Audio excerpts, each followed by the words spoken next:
মুসলমান আমার আল্লাহ আমাদের জান্নাত দিতে চায়। এই জন্যই তো আমার আল্লাহ এই জিলহজ মাস দিয়েছে। একবার জোরে বলুন কি মাস চলছে এটা বলেন? হ্যাঁ, জিলহজ মাস। হ্যাঁ, আরবি বছরের 12 মাসের শেষ মাস জিলহজ। রমজানকে আল্লাহ সরদার করেছে, কিন্তু বরকতের দিক দিয়ে রমজানকে আল্লাহ সরদার করেছে, সম্মানের দিকে জিলহজ মাসকে আমার আল্লাহ রমজানের থেকে বড় করেছে। যত মাস আছে এই মাসের মধ্যে সবচেয়ে বড় মাস হচ্ছে 4টে। কটা? 4টের মধ্যে সরদার রমাদান, রমজানের পরে আমার আল্লাহ পাক জিলহজকে দান করেছে। একবার জোরে বলেছে। কোন রিওয়ায়াতে এসেছে যে আরাফাতের যেটা দিন, আরাফাতের দিন এর মাকাম আমার আল্লাহ লাইলাতুল কদরের মতন করেছে। একবার জোরে বলুন। আরাফাতে সব মানুষ, সব হাজিরা আরাফাতে বসেছিল, সব বসে আছে। কি করতে? আরাফাতে বসে কোরআন পড়ার লেগে? আরাফাতে বসে কোনো স্পেসিফিক দোয়া আছে? না না, আরাফাতে শুধু বসে থাকা ওটাই হজ। আরাফাতে শুধু বসে থাকা ওটাই হজ, ওটাই হজ। আমার আল্লাহ পাক আমাদের জান্নাত দিতে চায়। এই জন্যই তো আমার আল্লাহ বাইতুল্লাহ আমাদের ঘরে দিয়েছে, আমার আল্লাহ আমাদের কাবাতুল্লাহ দিয়েছে। জোরে বলুন মুসলমান, আমাদের মেহনত করতে হবে। আমরা এখান থেকে শুনবো, নিজের জীবনে বাস্তবায়ন করবো। বলেন ইনশাআল্লাহ। মুসলমানের ছেলেরা, আমার আল্লাহ আমাদের ঘরে অনেক নিয়ামত দিয়েছে, তার মধ্যে সবচেয়ে বড় নিয়ামত আমার আল্লাহ পাক আমাদের ঘরে হুজুর পাক দিয়েছেন। সবচেয়ে বড় নিয়ামত আমার আল্লাহ আমাদের ঘরে কোরআন দিয়েছে।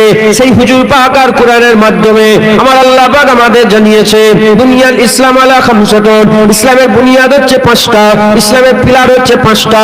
একটা হচ্ছে ইমানের সঙ্গে আকীদার সঙ্গে, 4টা হচ্ছে আমলের সঙ্গে। একটা হচ্ছে ইমানের সঙ্গে, একটা হচ্ছে ইমানের সঙ্গে আকীদার সঙ্গে লা ইলাহা ইল্লাল্লাহ মুহাম্মাদুর রাসূলুল্লাহ কালেমা হয়ে গেল। এবার হয়ে গেল কি? নামাজ, রোজা, হজ, যাকাত। এই 4টে আমলের সঙ্গে এই নবীর উম্মত উম্মতিরা, এই 4টে আমলের সঙ্গে, এই 4টের মধ্যে একটা হচ্ছে হজ। এই হজকে আমার আল্লাহ বড় নিয়ামত করেছে, এই হজকে আমার আল্লাহ বড় গুরুত্ব দিয়েছে। এই হজকে আমার আল্লাহ পাক গোটা পৃথিবীর সমস্ত আমলের থেকে আলাদা আমল করেছে। নামাজ আপনি সারা পৃথিবীর যেখানে খুশি পড়তে পারবেন, রোজা আপনি সারা পৃথিবীর যেখানে খুশি রাখতে পারবেন, যাকাত আপনি সারা পৃথিবীর যেখানে খুশি দিতে পারবেন, কুরবানি আপনি সারা পৃথিবীর যেখানে খুশি দিতে পারবেন, জিকির আপনি সারা পৃথিবীর যেখানে খুশি করতে পারবেন, তাকওয়া আপনি সারা পৃথিবীর যেখানে খুশি করতে পারবেন, তাহারাত আপনি সারা পৃথিবীর যেখানে খুশি অর্জন করতে পারবেন। কিন্তু হজ যেখানে সেখানে হবে না। হজ করতে গেলে আপনাকে বাইতুল্লাহ আল্লাহর ঘরে যেতে হবে, আর আল্লাহর ঘরে নির্দিষ্ট সময়ে, নির্দিষ্ট জায়গায়, নির্দিষ্ট টাইমে থাকা, এরই নাম হচ্ছে হজ। আমার আল্লাহ পাক আমাদের হজ দিয়েছে। এ মুসলমানের ছেলেরা, অনেক মুসলমান এমন আছে, আমি কালকেই শুনছিলাম একজনা ছেলে তার বাপ মাকে হজে পাঠিয়েছে। গ্রামের লোকেরা বলতে আরম্ভ করেছে, কেন হজে পাঠালি?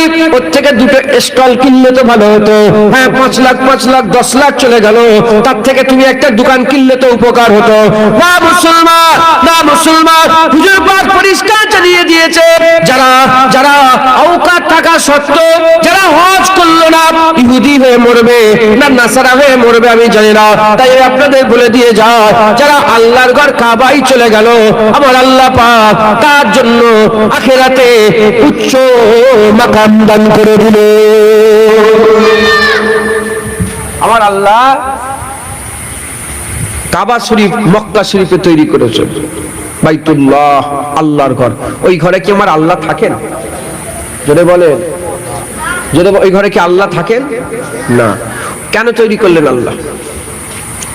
আল্লাহ আমাদের উপরে ইহসান করলেন ওই কাবা তৈরি করে। একবার জোরে বলেছে, আমাদের উপরে ইহসান করলেন। কুরআন খোলেন, সূরা হজ,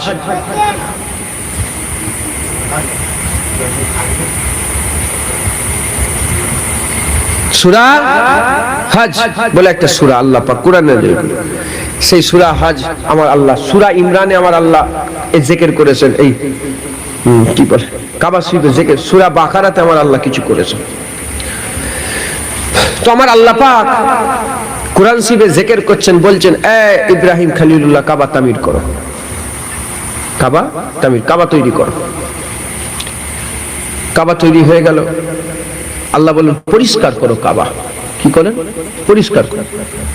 আর বলেন আল্লাহ বলছেন কোরআন শরীফে, পরিষ্কার করো এজন্যে যাতে করে আমার বান্দারা, পরিষ্কার করে এজন্যে আমার বান্দারা আসবে, তার জন্য পরিষ্কার করো।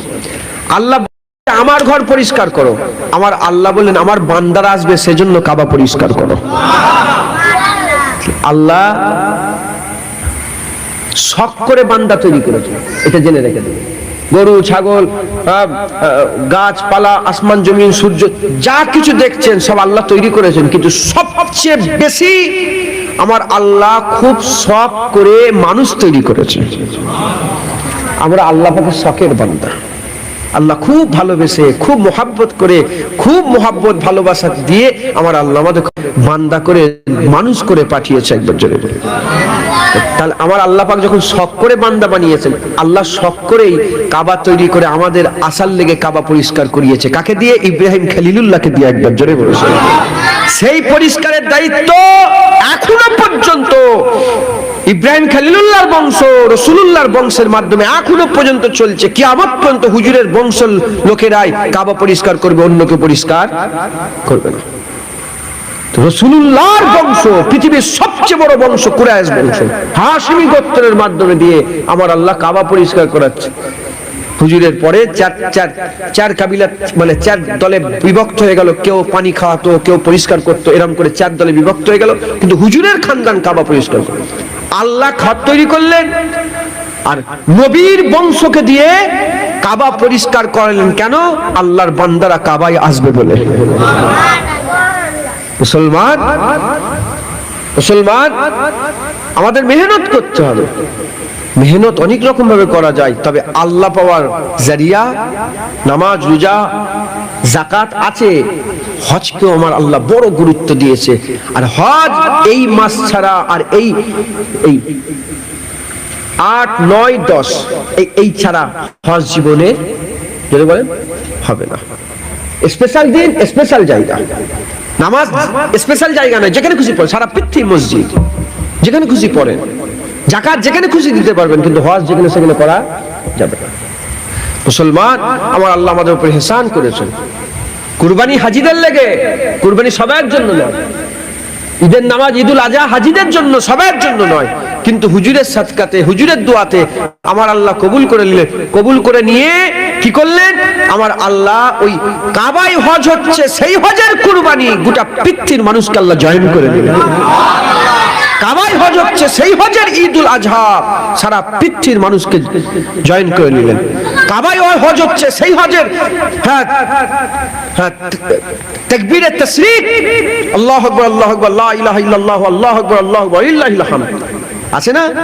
আর গোটা পৃথিবীর মানুষকে আল্লাহ জয়েন করে নিলেন। একবার জোরে বলুন, আমাদের উপর ইহসান করলেন আমার আল্লাহ পাক।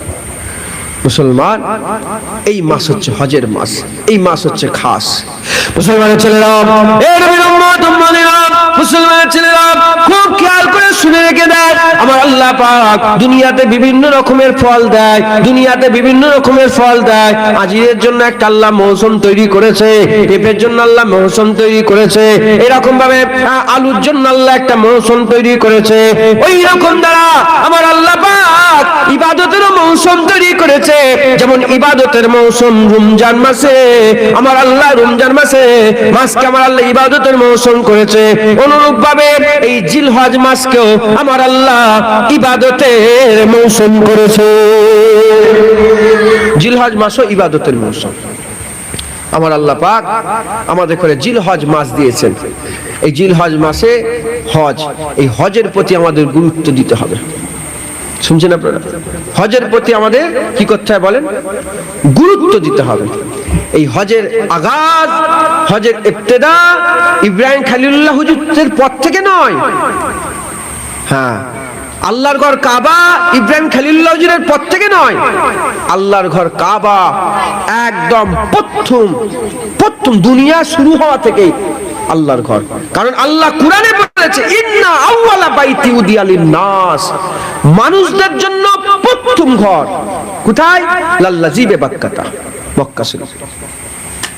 মানুষদের কোন উলামা হাজরাত বলেছে না দ্বীনি ঘর মানে মানে মুসলমানদের লেগে দ্বীনি ঘর ওইটা প্রথম, না না, ইন্না আউওয়ালা বাইতি উদিয়া লিন্নাস, নাস মানুষের জন্য প্রথম ঘর।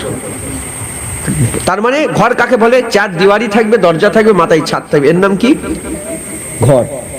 মানুষদের লেগে প্রথম ঘর। তার মানে দুনিয়াতে কোনো ঘরই হয়নি, প্রথম ঘর আমার আল্লাহ কাবা ঘর তৈরি করলেন।